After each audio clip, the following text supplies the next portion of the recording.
సమగ్ర శిక్ష ద్వారా దివ్యాంగ పిల్లలకు అందిస్తున్న సేవలను సద్వినియోగపరచుకోవాలని తల్లిదండ్రులను కోరారు.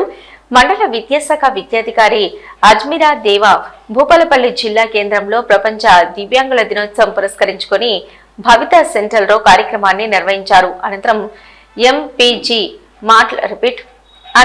ఎంపీఓ మాట్లాడుతూ దివ్యాంగులను ప్రతిరోజు భవిత సెంటర్ కు పంపిస్తే వారి జీవన శైలిలో మార్పు వస్తుందని తెలిపారు.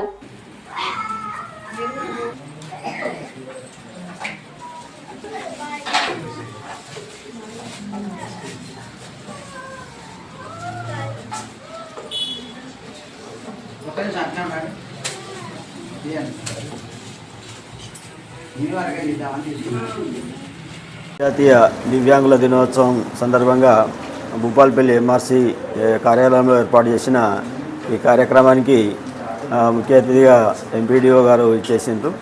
ఈరోజు దివ్యాంగులైన ఈ పిల్లలందరికీ కూడా క్రీడా పోటీలు, క్యారంలో పోటీలు, డ్రాయింగ్లో పోటీలు నిర్వహించుకున్నాం. సో అందరు పిల్లలు కూడా చాలా ఉత్సాహంగా పాల్గొన్నారు. సో ప్రభుత్వం చాలా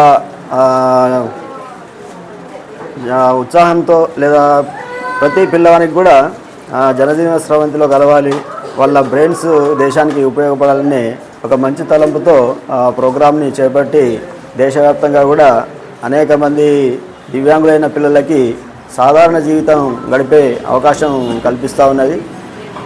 వాస్తవానికి తల్లిదండ్రుల సహకారం, అదేవిధంగా మా ఐఆర్పీల సహకారం, స్పెషల్ ఎడ్యుకేటర్స్ల సహకారం, వీళ్ళందరితో వాళ్ళను మామూలు పౌరులుగా మామూలు జీవితం జీవించడానికి అనుకూలంగా వాళ్ళని మార్చవచ్చు.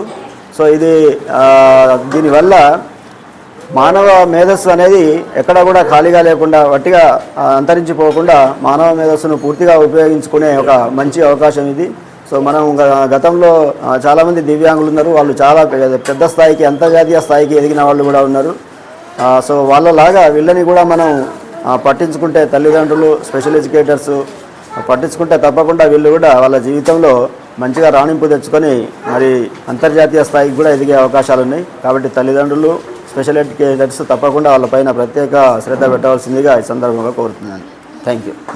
అంతర్జాతీయ దివ్యాంగుల దినోత్సవం సందర్భంగా ఈ ఎంఆర్సి సెంటర్లో ఏర్పాటు చేసిన ఈ ప్రోగ్రాంకు నన్ను ఆహ్వానించినందుకు చాలా ధన్యవాదాలు.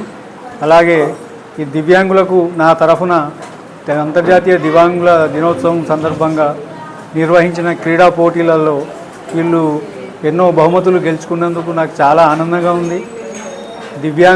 దివ్యాంగులు నాకు ఇక్కడ ఈ ఆఫీస్లో కొటేషన్ చూశాను నేను, మమ్మలను చూసి నవ్వకండి, మాతో కలిసి నవ్వండి అనేది.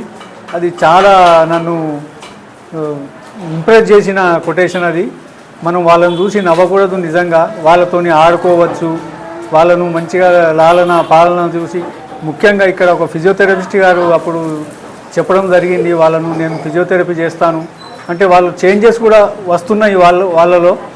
కాబట్టి మనం కొంచెం ఇంట్రెస్ట్, వాళ్ళు ముఖ్యంగా వాళ్ళ పేరెంట్స్ కనుక ఇంట్రెస్ట్ తీసుకుంటే ఆ బుద్ధిమాన్యత మెల్లమెల్లగా తొందరగా పోదది, మెల్లమెల్లగా తొలగిపోతుంది. కాబట్టి ఎనీహౌ ఈరోజు ఇంత ఘనంగా దివ్యాంగుల దినోత్సవం జరుపుకున్నందుకు మా ఎంఈఓ గారికి ఎంతో ధన్యవాదాలు తెలుపుతూ